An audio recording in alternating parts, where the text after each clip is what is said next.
Hello everyone, Jeff and Jay here with another edition of Jay's Big Adventure. Jay's the fuzzy one. And today we are continuing our carb rebuild on our 1978 BMW R80/7. Now we're going to take the carburetors apart and clean them with this ultrasonic cleaner. This video is getting pretty long, so if you want to see how that went, look for that video. There's a Vivo Home ultrasonic cleaner review on my channel. Watch that. But for now, let's get to cleaning the carbs.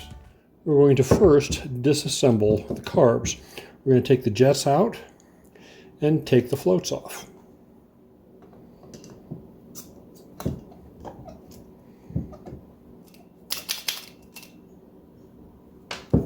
Before we remove the idle circuit, we're going to turn it in to see how far it goes before it stops. We can then reassemble it at the same place. Next, we'll take what I assume is the choke cover off.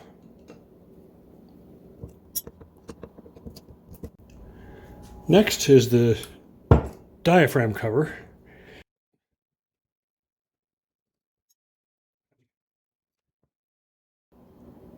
Since I have a rebuild kit for this, we're just going to pull this out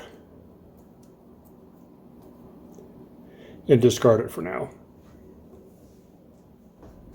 So it's kind of hard to see, but there is actually another jet all the way down here. I can't get to that to get it out, but if I blow through the hole, it does come out here, so hopefully that's not plugged and this cleaner will take care of all that crud. That way we don't have to take the jet out. The last step is to press this shaft out of the choke housing. And it just pushes out finger tight. And this is where there's a ton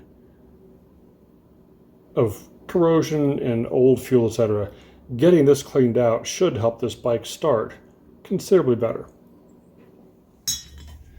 Next, we're going to remove the floats for the fuel and the needle valve that sits in here.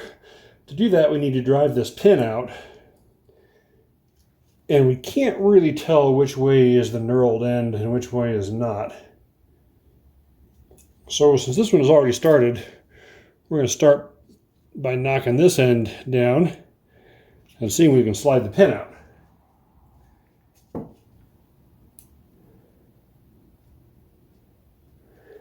And this should not take a lot of force.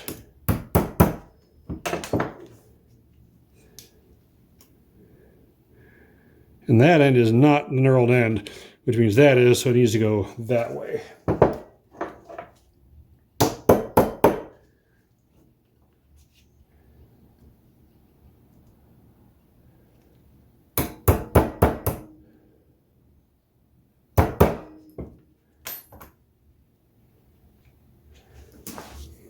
And there's our knurled end. Now the pin slides out and the floats will lift out along with the needle jet. And it is just held in there with this little clip. And that is what controls the fuel. When the fuel bowl gets full, those floats force that needle jet up into the orifice and it shuts the flow of fuel off. So we got that out. Now we're going to loosen the main jet and the idle jet and take those out as well.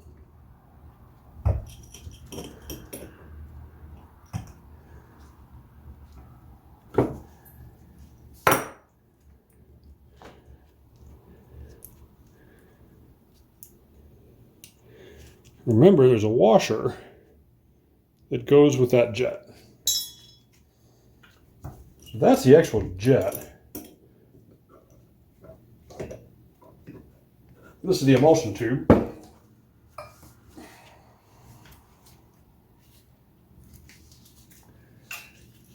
And it just spins out as well. And this one has an O-ring that we're going to replace. The trick is there are a couple of additional parts in here. And you can see right there, there's a little raised portion where the needle valve goes through. We need to get that out as well.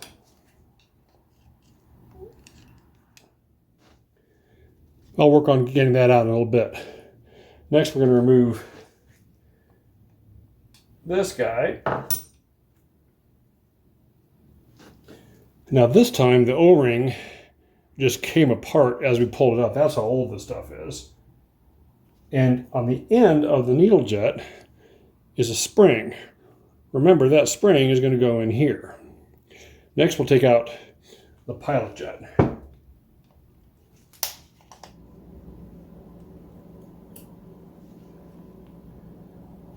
There we go, same thing here.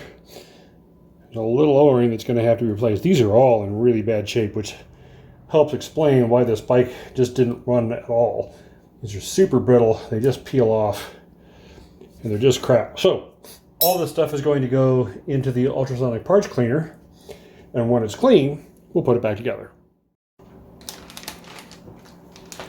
Okay, we are back, and we now have a rebuild kit for the carburetors. It's got all the O-rings, it has the gaskets for the choke housing, and the new bellows for the CV joints, and the bottom gaskets for the bottom of the carb. So we're going to take these out of here. So we got two of these here. I think we have two. So the gaskets come in pairs, so there's some large, medium, and small, and then these four. So I'm going to have to do a little bit of digging to figure out where all this stuff goes. Got a nice little dental pick that works great for getting these gaskets out of here. The next one is the choke shaft. That one is right here.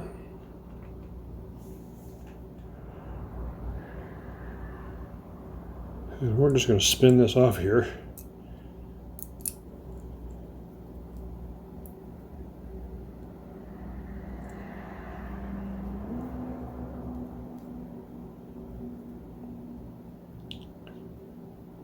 And see if we can match that guy up. That definitely looks like that one.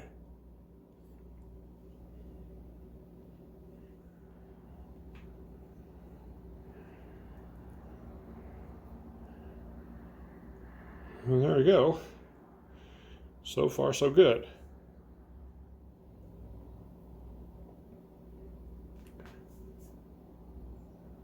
Next is the idle jet. This one, I don't know if you can see this, but it has a split right there. So I'm sure this one was leaking.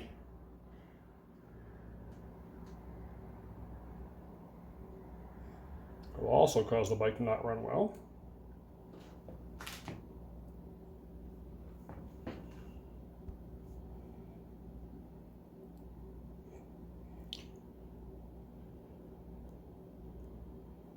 And it just fell apart on me.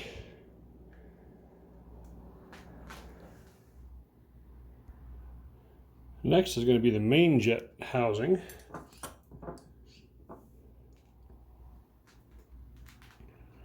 Use one of the big ones for that one.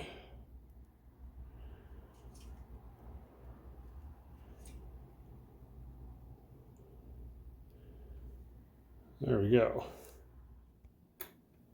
And these are just a touch larger than the other ones, but I think they'll probably be okay. They should squish in there. So we're going to roll that one on there.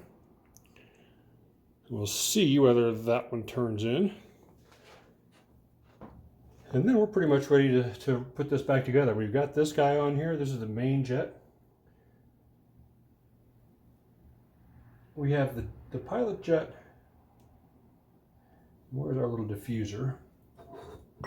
There we go.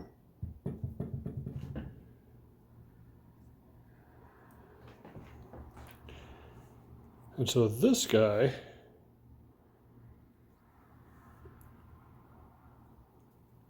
goes on this way, and this goes into the carburetor, and that will seat down in that hole, and this part will stick out there. So you can see, here it is, right there. That projection is what you want.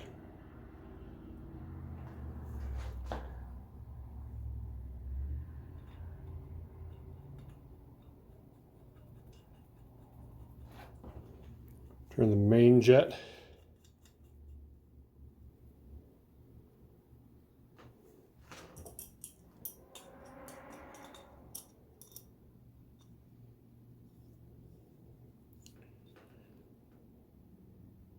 Just until it seats.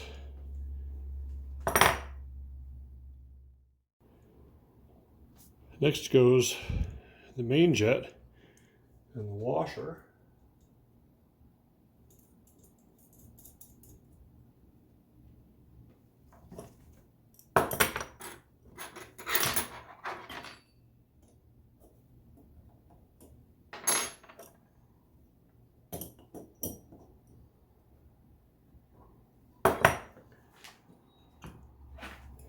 Now that's reassembled. Next is going to go the idle jet.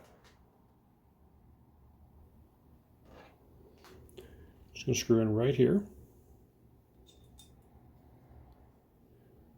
Spin this down.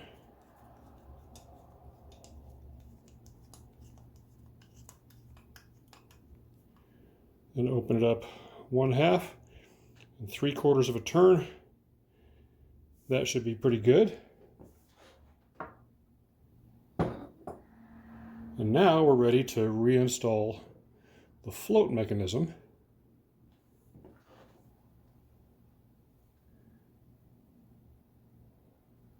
It's important to look to see whether there is a groove right along there. This one looks like it's in pretty good shape.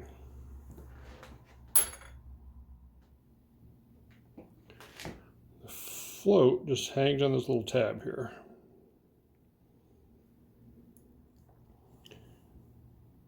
Like so. There's a little clip and it hangs right in here. That's going to slide down in there, and then we're going to install that pin. And remember, the pin is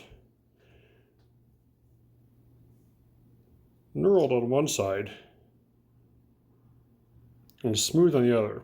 So it goes this end in first.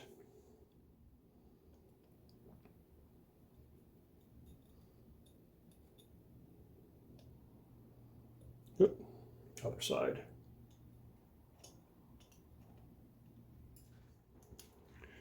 Make sure we get the other float tab in here and get it lined up.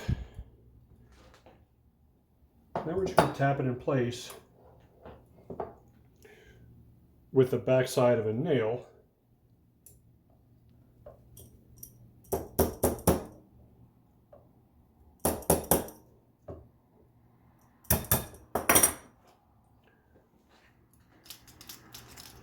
And there we are.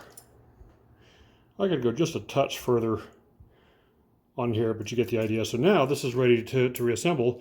We're going to put the new gasket on here, and then we can lock the float ball in place.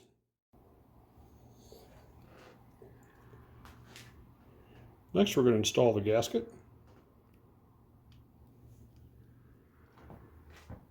You have to make sure this is all properly seated, because if there is any gap when you put the bowl on, it's going to leak fuel. So with this all taken care of, here's our float bowl.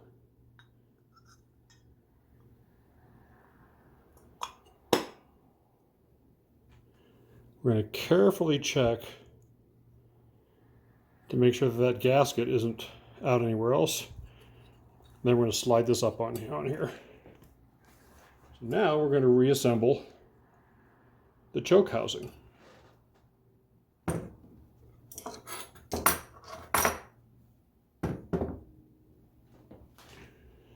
choke housing is also one where it's really easy to pinch this gasket.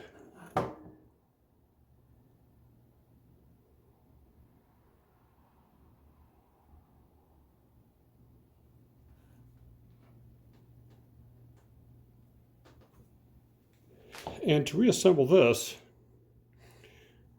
fits on the carburetor here.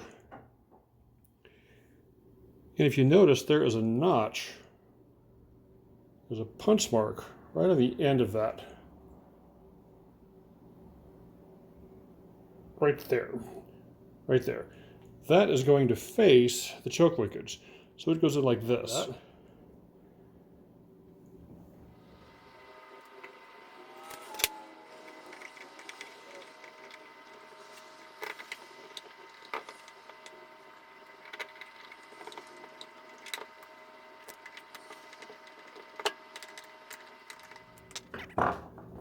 Now we're going to look very carefully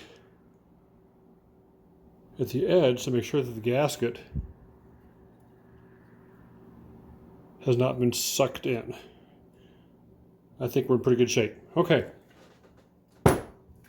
Next is the diaphragm assembly. But this has to be in the proper orientation. So if you notice, this can just drop in here. Anyway, there's no obvious way this goes. So we have to look at the bottom and go, okay, well, we know, let me turn the light on here if I can do this. So we know this has to be either here or here, all right? So the question is, which way does it go? If you notice, on the very bottom right here, you can see a little bit of wear. And carburetors at low throttle openings create quite a bit of vacuum. So what that means is that the wear is on this side of the carb because the air has been pulling against this for its entire life. So that's the way this orientation goes. I'm going to verify that. That also means then that this hole is in the back side of the carb. But now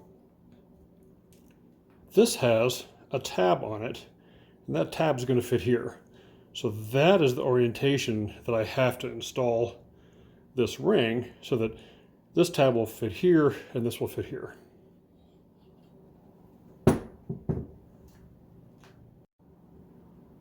I'm going to go around and tuck this in place underneath this ring, but before I do that, I'm just going to verify that I have everything in the right location.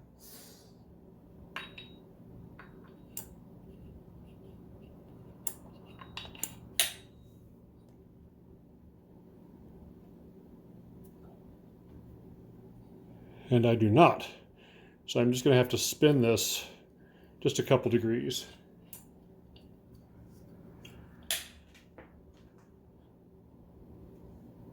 So with our tab lined up, our throttle body is straight ahead. So now I can go ahead and tuck that into that seam to hold this in place and make sure that it seals. After much fiddling and gnashing of teeth, we now have this in correctly. Here's our marks, and here's our tab, and we should be ready to go. Okay, the last step is to reinstall the cover. Now remember, these threaded tangs here are what allows us to attach the cables. If I mount this backwards, it'll physically bolt on. But now I've got nothing to use these tangs for and nothing to hold the cables. So always make sure that you're installing it in the correct orientation. So once you have the carb all reassembled, check your workbench to make sure you don't have any leftover parts like this spring. This goes under the idle jet. So now I need to take the bottom cover off, take the idle screw out, put that screw back in there, and tighten it back up. Welcome to the wonderful world of learning.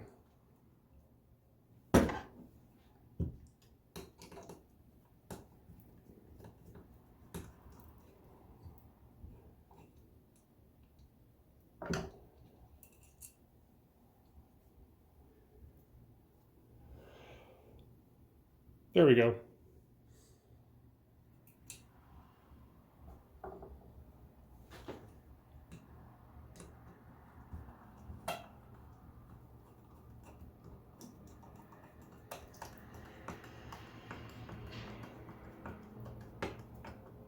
all the way to the bottom. And out 1/2. Almost a full turn. Double check to make sure that our gasket hasn't come out anywhere.